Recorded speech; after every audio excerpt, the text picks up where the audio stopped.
Assalamualaikum warahmatullahi wabarakatuh. Selamat datang di Mabel Science, media belajar sains bersama Ibu Hidayati Fauziah dari MTSN 1 Kendari. Selamat berjumpa kembali siswa-siswa yang saya banggakan. Pada video kali ini kita masih akan belajar tentang fotosintesis. Pada kesempatan ini kita akan belajar tentang proses fotosintesis. Sehingga tujuan pembelajaran hari ini adalah bahwasanya peserta didik mampu memahami proses fotosintesis dan apa manfaat hasil proses fotosintesis bagi makhluk hidup di bumi. Proses fotosintesis terdiri dari dua tahapan, yakni reaksi terang dan reaksi gelap. Dapatkah kamu menjelaskan apa sih peran klorofil pada proses fotosintesis? Apa kontribusi fotosintesis bagi siklus oksigen di bumi? Apa perbedaan fotosintesis dan respirasi tumbuhan? Dan bagaimana perbedaan reaksi terang dan reaksi gelap, serta bagaimana reaksi lengkap tentang proses fotosintesis? Pada proses fotosintesis dibutuhkan bahan berupa karbon dioksida dan air. Karbon dioksida diperoleh tumbuhan dari lingkungan sekitarnya, yaitu dari udara yang merupakan sisa-sisa hasil pernapasan ataupun pembakaran. Sedangkan air diperoleh oleh tumbuhan dari dalam tanah melalui pembuluh xilem yang kemudian diangkut dari akar sampai ke daun.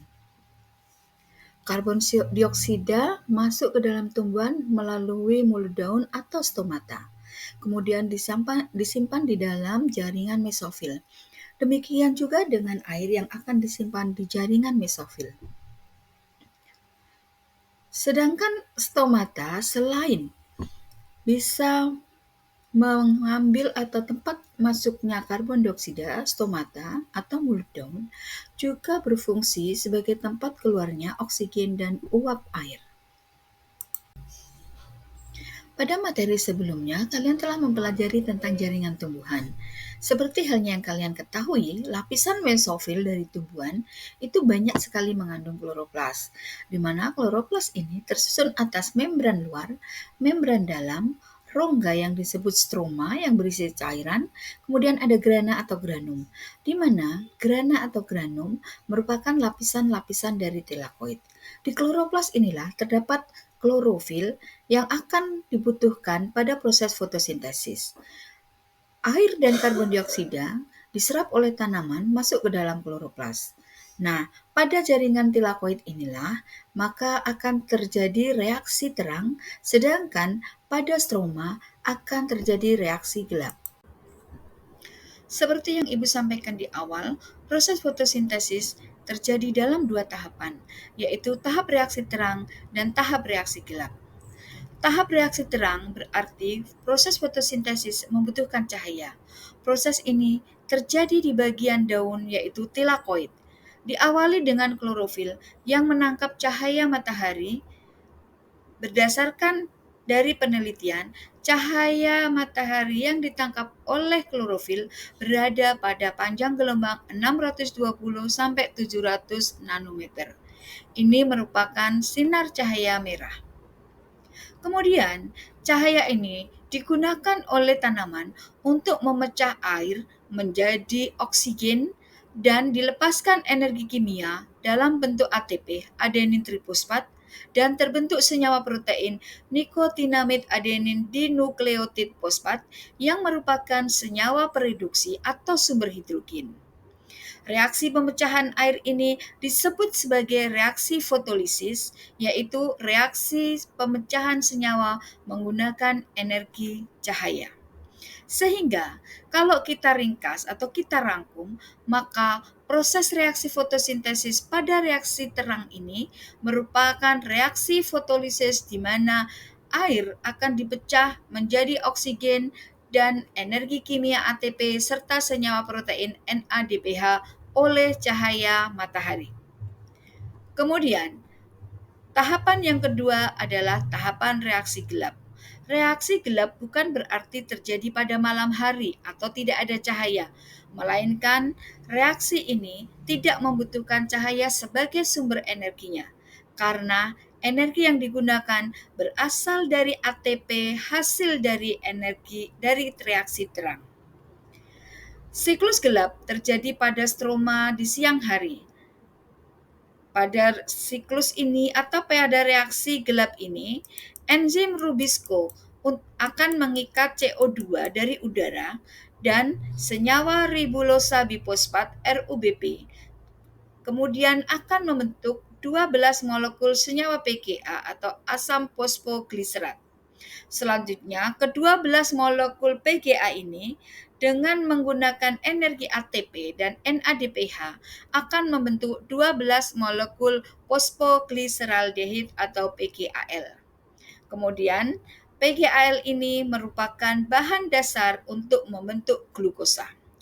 Untuk membentuk satu molekul glukosa dibutuhkan 2 molekul PGAL, sedangkan 10 molekul lainnya akan diubah kembali menjadi ribulosa fosfat.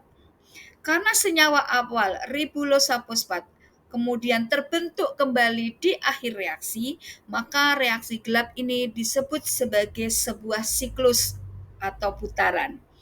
Nah, karena proses fotosintesis reaksi gelap ini ditemukan oleh Melvin Calvin, maka siklus reaksi gelap ini disebut sebagai reaksi atau siklus Calvin.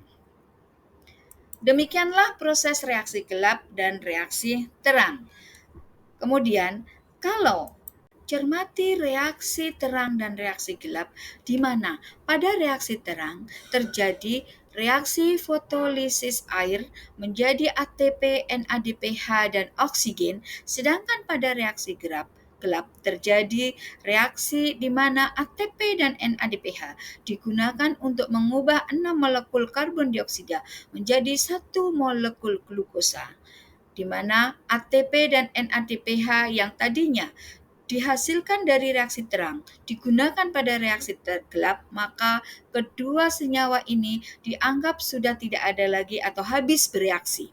Dengan demikian, reaksi lengkap fotosintesis dapat kita tuliskan sebagai reaksi 6 molekul karbon dioksida bereaksi dengan 6 molekul air dengan bantuan cahaya matahari yang ditangkap oleh klorofil akan membentuk 1 molekul glukosa dan 6 molekul oksigen. Hasil fotosintesis yang berupa glukosa dan oksigen akan digunakan oleh tumbuhan untuk respirasi seluler, di mana respirasi ini terjadi di mitokondria. Hasil respirasi akan diperoleh energi yang akan digunakan untuk tumbuh dan berkembang tumbuhan tersebut. Adapun reaksi respirasi seluler merupakan reaksi kebalikan dari reaksi fotosintesis karena di sini terjadi penguraian glukosa di mana bereaksi dengan oksigen akan diubah menjadi CO2 dan air dengan dilepaskan energi dalam bentuk ATP. Yang kedua, hasil fotosintesis digunakan sebagai bahan baku pembentuk struktur tanaman, di mana glukosa akan diubah menjadi senyawa yang lebih kompleks seperti selulosa dan amilum. Selulosa ini merupakan bahan baku pembentuk dinding sel. Pemanfaatan hasil fotosintesis oleh tanaman yang ketiga adalah digunakan sebagai cadangan makanan. Glukosa yang diubah menjadi pati kemudian disimpan dalam berbagai sel seperti biji-bijian, akar, umbi, dan juga buah-buahan, di mana keempat bahan ini digunakan sebagai cadangan energi bagi tumbuhan.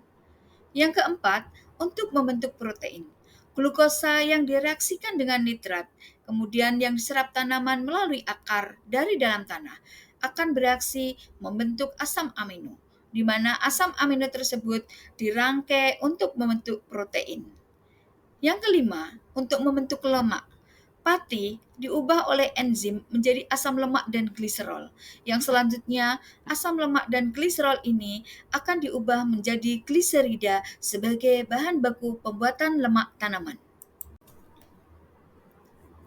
Oksigen hasil fotosintesis tidak hanya dimanfaatkan oleh tumbuhan untuk respirasi seluler, tetapi akan dilepaskan ke alam bebas, ke udara, sehingga dapat dimanfaatkan oleh manusia dan hewan untuk melakukan respirasi.